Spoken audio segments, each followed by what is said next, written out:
You are a leaf.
And you are a leaf.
I've been playing quite a while now, and I've got to the stage where I'm starting to segregate my equipment into different rigs for different seasons. Now here you can see I've got 4 different rifle setups. I've got a carbine G-spec, very low powered, very small, and that's for the dense summer months. You'll be using that where you can shoot people up close, which you'll find the more you play in summer, the more experienced you get, the more you'll find that you can't really use your rifle very often. People are just too close because of the limited lines of sight. You end up using your pistol far more, as you've seen in other videos.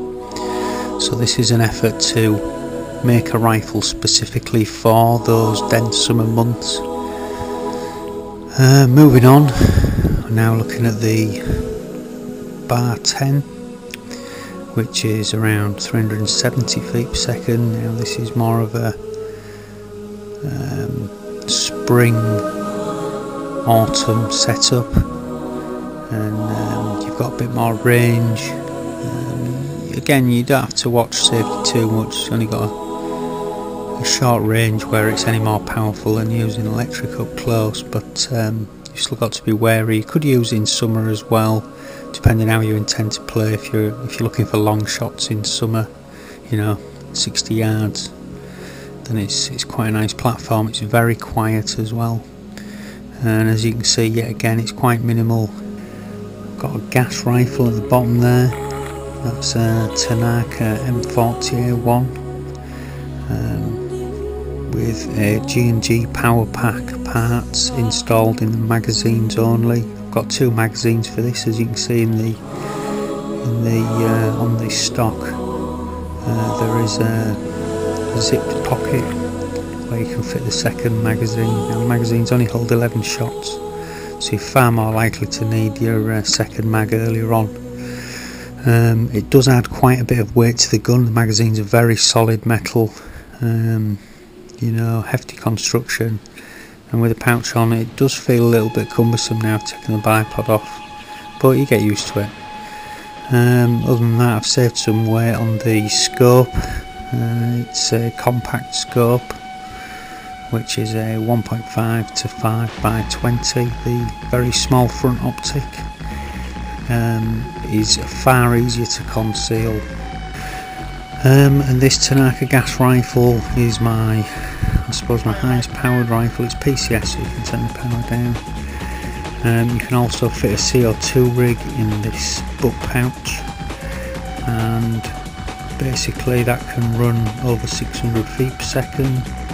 Now the problem with it is it's gas. Even with CO2, it's still not a stable gas like HPA, so you're still getting far more variation on your power than you'd like, and probably more than the spring rifle.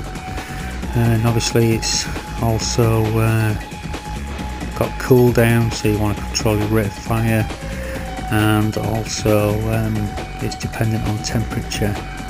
So again, it's more of a spring autumn setup where you're looking to use it on warmer days in those seasons where ranges are starting to open up. You're hoping to make use of the far longer range bracket on this rifle, but conditions have got to be in your favour to have a really good day with it, I suppose. You could argue that. But you need the hop conversion kit for that rifle. It makes a massive difference and brings it in line a lot more with spring rifles.